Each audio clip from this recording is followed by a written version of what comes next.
Joy coming at you with another YouTube video, and today's topic are the 7 habits that every woman has to work on before becoming a wife and a mother.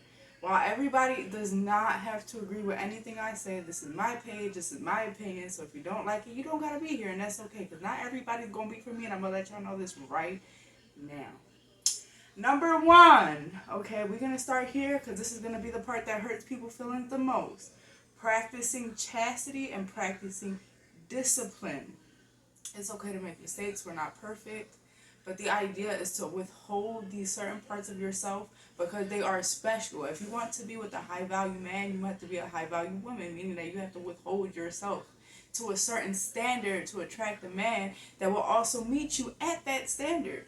Number 2, practicing what it would be like to be a submissive, quiet woman. That doesn't mean shutting up and never having a voice, never having an opinion, but knowing when and how to pick and choose your battles.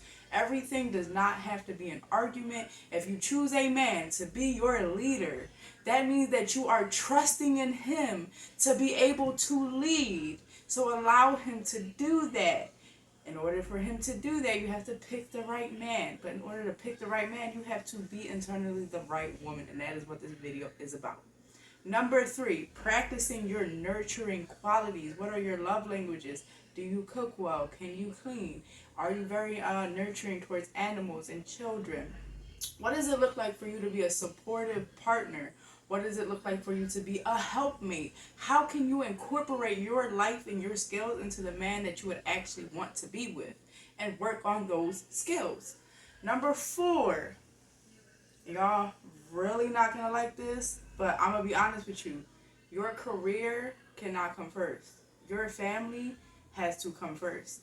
But I will say this, you most definitely can incorporate your goals into your family life, because that's really what it's about. That's really what it's for. You just have to put your family first. When your family comes first, your home life is good. You have a flow, and then your career comes second. We get taught often that it has to be the other way around, that we have to put our career first and then family later. But trust me, all that time and energy that the Matrix is trying to suck out of you to get the best of you, you could be giving that to the family that you want first and then giving them what's left, because when we're dead and gone, our legacy was gonna be here. So that job, yeah, it's cool to do and pursue things that you want. Like, I have businesses, I have things going on for myself, and that's fine. But my family comes first, always, 100% of the time. And that's what brings me happiness. Like, if I was in a position where I could just be home all the time, I definitely would do that, without a doubt. But that's just how today's world is set up.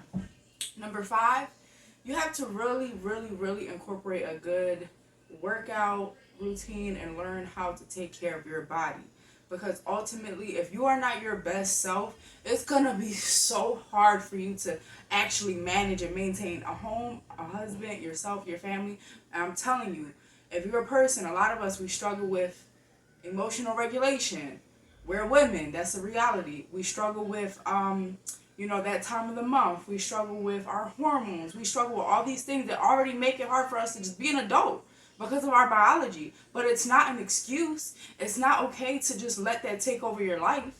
So your best bet is figuring out, okay, what is the diet that works best for my genetics, for my body type, that makes me feel good, allows me to look my best so I also feel my best, and what workout routine can I incorporate and actually make it a consistent part of my life? Because I promise you, if you're a person and you struggle with these issues, you struggle with anxiety, you struggle with depression, you struggle with any of those things, I promise you, if you're eating right for your body and you're working out and you're showing up for yourself, you will not feel as high as of a level of the depression, anxiety, whatever it is that you're experiencing, if you consistently show up and develop those discipline and those muscles.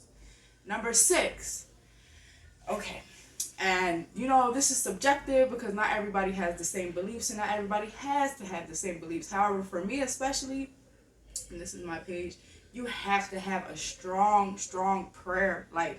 As a woman, we are called to be prayer warriors. You have to consistently have a good relationship with God and show up for him every single day.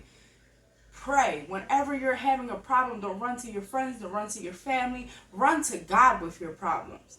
I promise you the outcome will be so much better and so different if you just learn to run to God with your problems. You're having a problem with your husband, you run to the man upstairs first. He's the only one that can really genuinely help you anyway. And number 7, practicing self-care and having good routines in how you take care of yourself, whatever that looks like.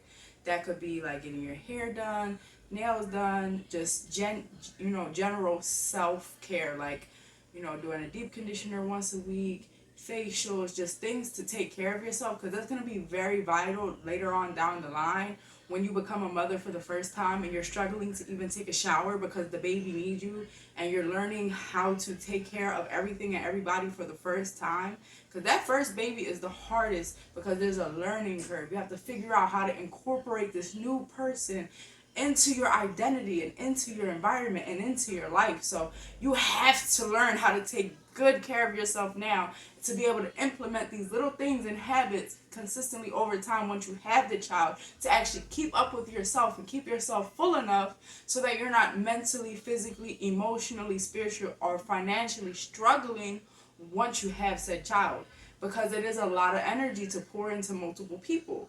So you have to first pour into yourself, and if you're not taking care of yourself, how could you take care of another person and then also children? And then if you want multiple children, then you have to pour into all of those children equally. So these are all the things that I feel like a lot of women should really think about and learn if they want to become, kind of like good wives, good partners, good mothers. Incorporating all of these things now will make your life so much easier, because it develops a character and a discipline within yourself to have longevity with another human being and to create a safe space with another human being as well as children. You have to be a coachable woman. You have to be able to listen. You have to learn how to pick and choose your battles. You have to take very good care of yourself. You have to put your family first. It's a lot of sacrifice. And the reality is, there's no easy way out. You have to do the work. It's just like getting in shape. You can't sit there and be like, I don't feel like going to the gym. Oh, I want to eat cheeseburgers every day, and then expect to have a fucking six-pack. Like, that's just not how this works. If you want it, you have to do the work. You have to be a feminine, soft, submissive woman in order to have a providing, masculine type of man. So there's a lot of women, they say, I want this, I want that, but they're not willing to show up and do the work every single day consistently. A lot of people want to have a nice body, but they don't want to go to the gym. A lot of people want a nice home, but they don't want to keep up with it. A lot of people want a nice car. Like, I have an Audi, and the she about to go, because it's a lot of maintenance, okay? And it's just a lot of things like this. Like, everything that we ask for, we're even called by God to be, there's a saying in the Bible, it's basically like just to take care of the things we have while we're manifesting the things that we want for our future.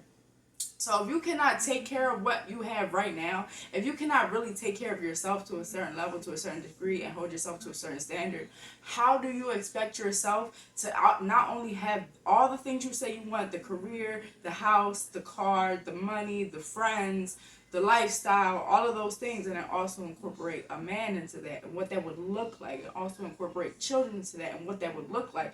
There's a lot of things that you need to be working on right now, a lot of discipline, a lot of habits, a lot of character that needs to be built in order to have these things and maintain it. Because once you're a wife, you're supposed to be locked in for life. Once you're a mother, you're locked in for life. It don't just go away. You have to show up every day and do the work, even when you don't want to. Even when you're sick, even when you're not feeling well. So yeah, that's just my advice. Those are my top things. And like, comment, and subscribe. I will be doing more content on this for this page. Reaction page coming soon. Fitness page coming soon.